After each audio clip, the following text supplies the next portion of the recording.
Hi, I'm Heidi Hope. Welcome to the She's Gone Free podcast, a show where I share my story as a creative entrepreneur and mother, my journey to a full heart, my often messy ADHD brain, and the stories, hearts, and minds of other incredible women who have healed, found joy, and stepped into their greatness to live a life on fire with purpose. You have found this podcast because you are ready to walk this path too, and I'm so glad that you're here. Hey friends, it's Heidi here. We have been talking a lot lately about the subject of burnout. This is the time of the year it always comes up. I coach a lot of professional photographers, and so fall is the busy season because you have all your regular portrait clients and then you have the rush for holiday card photos. And then it is fall in the northern hemisphere, so there's outdoor fall foliage stuff. Down further south where it's hotter, the heat of the summer has gone, so it's actually a really nice time to do beach photos a little bit further south. So for photographers, it's really busy, but I really see that this time of year can become stressful and burn out a lot of women, especially if you have young children in general. I mean, this is when their life picks up, where they have a lot of stuff to attend. Sports pick back up again. There's all sorts of school functions. There's volunteering. There's PTO. Then there's the holidays, and a lot of the burden of the holidays, the work of the holidays, I should say, falls to the mother, whether that's hosting and entertaining and cooking or decorating or doing all the shopping and wrapping for all the people on the list, the teachers and the coaches and the babysitters and the whole family, right? So, and then there's all holiday parties and events, and we tend to, when you're a people pleaser or even just kind of have a habit of overcommitting to things, we tend to say yes to all the things in the enthusiasm and joy of wanting to see everybody and get together, of course. But then when it comes right down to it, we're committing hours that we don't even have, right? And then if work is extra busy and we're working more on the weekends or anything like that, it can get out of hand really quickly. I spent so many years being really burnt out around the holidays. Our studio was insane around that time. I was working 40 or 50 hours a week easily. Also, I was bringing work home, working at night after the kids went to bed. And I began to get a little bit resentful because I felt like, here I am trying to make everybody else's holiday so special. And it's like I'm missing out on all of these memories with my own kids. I'm not the one baking cookies with my kids on a Sunday, you know? And so I had to really rein it in and restructure boundaries in my business, boundaries in my life, so that I wouldn't get burnt out. I have a free 5-day workshop series, and it really goes about 9 days because I'm doing some follow-up bonus Q&As afterwards, all about heading into busy season with a plan to eliminate burnout. I have learned that burnout is not necessary for success.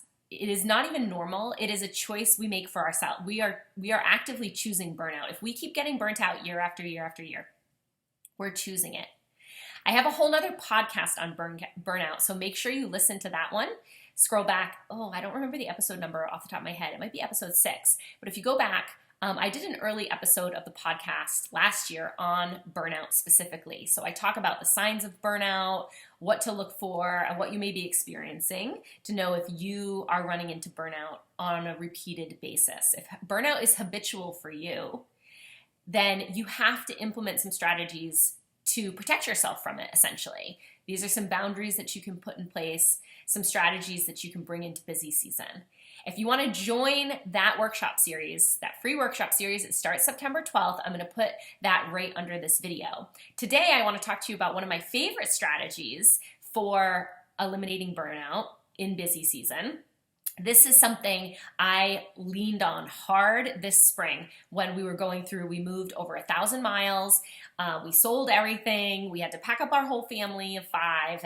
And so there's a lot of work and stress involved in that. And I was still running my online business and Sean was still in his business. And so it got busy and we had to, it was the kids. It's like they need new dentists and new doctors and new everything. So when that process began to get stressful for me, I leaned hard on the practice of walking meditations. So I want to talk to you about what that is. And as soon as I'm done recording this podcast, I'm going to be recording a walking meditation for you all. It's something that you can go and buy on my site, HeidiHopeLearning.com, or if you join our 5-day challenge, you will get that walking meditation for free as a bonus, okay? So all the details for how to get all of that, to sign up for the challenge, to get the free walking meditation bonus, they are going to be right under this podcast episode, whatever platform you're watching on, whether you're on YouTube or Apple or whatever, okay? So check that out, and I'd love to see you as part of our challenge. It's going to be fun.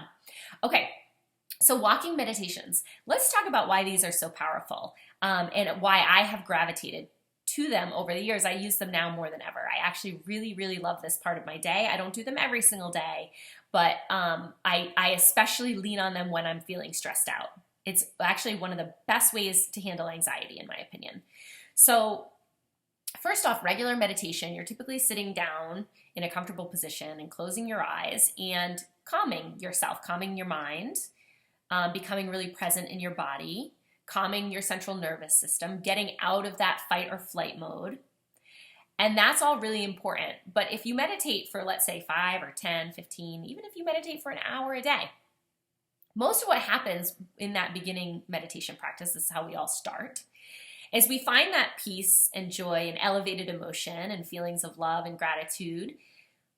We find that in the practice, but then we get up and we start living our life as our old selves, not as the person who's living in peace and joy and happiness. We go back to our old stressed out, anxious self, and we continue to live our life. That's what the energy we're embodying in our life is, that frazzled, tired, exhausted, overwhelmed energy.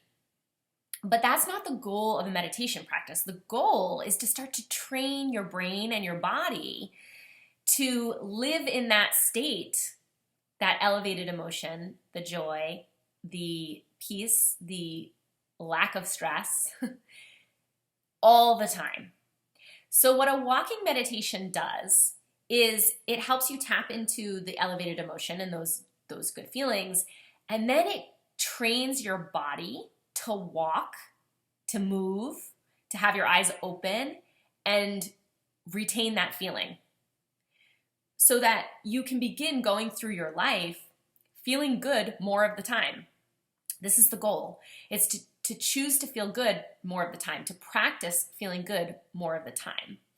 And what happens when you tap into clear intention, exactly your goals, what you want for the future, your dreams, when you can tap into that, and then you can call up an elevated emotion so that you feel really good.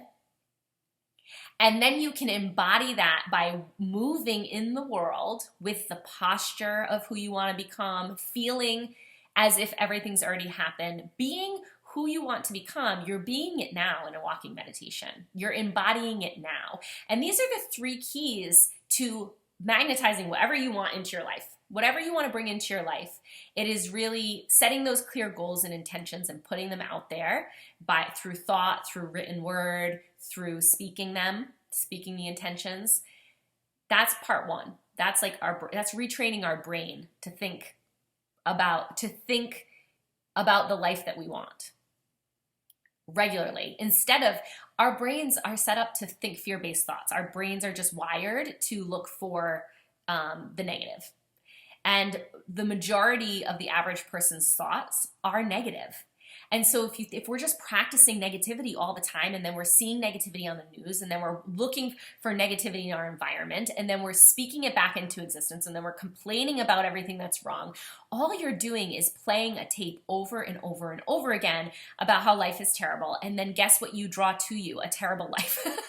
Because you're just going to keep seeing that. You're going to keep speaking negativity. You're going to keep seeing negativity. Okay, so if we want to change that script, if we want to change the tape that is playing in our head, we have to train our brain to think differently. So we start with the tape, we start with the clear intentions, we start with this is what I want. I'm going to think about what I want, not what I don't want. That's the start. Then we have to learn how to practice feeling good. So what is it that makes you feel good? Now, for a lot of people, exercise does make you feel good. It releases feel good chemicals and hormones in the brain and body. And so just the act of walking itself is going to help raise the way that you feel, especially if you're having a bad day or you're feeling stressed out, right? This is why it's so perfect to do a walking meditation when you're stressed. In a sitting meditation when you're stressed, your mind is going to be like going all over the place. It's very hard if you're not very practiced at meditation. It's hard to rein in your mind when you're already in a state of fight or flight because it wants to run away. Okay? Walking is going to get you feeling good again physiologically in your body just by nature of exercising. A lot of people say exercise is more important for mental health than physical health. I totally believe that. So get out walking and then combine it with the clear intention and the elevated emotions. And then you start to practice actually being who you want to become. The walking meditation practice is not about what you get out of life. It's not about, I'm going to get this to happen because I'm practicing this meditation. It is about who you become. It's about who you become in the process. And then when you are embodying the person that you want to be now, you start to draw everything to you. And so the first step of the walking meditation process is to actually close your eyes. You could be standing or sitting. You're going to close your eyes and you're going to turn your attention inwards. This is becoming present in our bodies. If you're somebody who's perpetually stressed out and anxious, this is a very challenging thing to do. So we focus not on our heads, but we focus all our attention down to our heart center. This is how the walking meditation is always going to start. It's going to be by turning your attention inward, closing your eyes so you get rid of the outside world, and focusing your attention on your heart center. And what this does, wherever you put your attention, your energy flows. So as you put your attention on your heart center, all the energy is going to come from up in the head where it's scattered and frazzled and stressed. It's going to come down into your heart center. So we begin the walking meditation by focusing on the heart. And I'm telling you this so you know why I guide you the way that I guide you through the meditation, okay? This, by the way, is based on the work of Dr. Joe Dispenza. If you've ever heard of him before, he does a lot in the realm of these types of meditations. He has a million meditations that you can buy on his website too. And he trains you in this process. But he's done a lot of scientific research to prove the power of heart and brain coherence, okay? So we're gonna bring our attention into our heart to start. And then once we feel really present in our bodies and our hearts are open and we have a clear vision for what we want for our future, we're going to open our eyes and we're going to begin walking. And as we begin walking, we're going to really try to feel as if everything has already happened that we want for ourselves. We're going to feel, we want to feel good. We want to feel healthy. We want to feel energetic. We want to feel accomplished. We want to feel that that we've accomplished all of our goals, that all of our dreams are coming true, that whatever it is that we want to bring into our experience is on its way to us, that we're just remembering it. That's all. I do believe if something is on your heart, that it was placed there for a reason, that it's on your heart because that experience is drawing you to it. So whatever it is that you desire or wish for yourself, whether it's perfect health, whether it's a beautiful relationship, whether it is some next level in your career, whether it is a feeling of freedom or a feeling of joy or just feeling good all the time. Whatever that is, that wish for yourself, if it's on your heart, it's because it is drawing you to it. The experience is supposed to happen. Your soul knows. Our souls they know more than what our limited brain can process in this current reality. So when we feel a desire in our actual heart, we know that is calling us. I'm not talking about a desire from the mind or the ego that is doesn't necessarily know what you want. I'm talking about a desire that's really in your heart, that you can really feel it there. That is pulling you. And so we want to connect to that. We want to connect to that as we deliberately create our lives. And there's always something greater than ourselves that we're tapping into when we're tapping into the heart, of course. But we as conscious creators can focus our attention here to make sure that we are creating out of that connection to something greater. Does that make sense? Okay, so I would love to hear, what have your experiences with burnout been? And I would love for you to try this walking meditation. So you can purchase it on HeidiHopeLearning.com if you would like to do that. You just go search for the walking meditation on HeidiHopeLearning.com, or you can sign up for our 5-day challenge. It starts September 12th, 2022. And it's a 5-day live challenge where I'm going to be setting you up with a plan to burnout proof yourself, to eliminate burnout headed into busy season so that you can enter busy season with really high energy. And these are simple practices that you're going to add into your life. This is what I do on a deeper level in my coaching group. And I really walk people, I coach them every week on bringing them back to this. But you're going to get a taste of that in this 5-day challenge and really see how you can make a plan so that you can start to feel more balanced, start to feel higher energy levels, start to feel good, even when things get busy. That's when you need it the most. So what did I do with these walking meditations? When things got busy and things got stressful, I just would put in my headphones and I would take a half hour and I would go walk and do a walking meditation for a half hour. Even as little as 15 minutes can completely change your mood. I'm somebody who, when I'm sitting at the computer for a long time, I start to really not feel good. I feel it in my energy levels.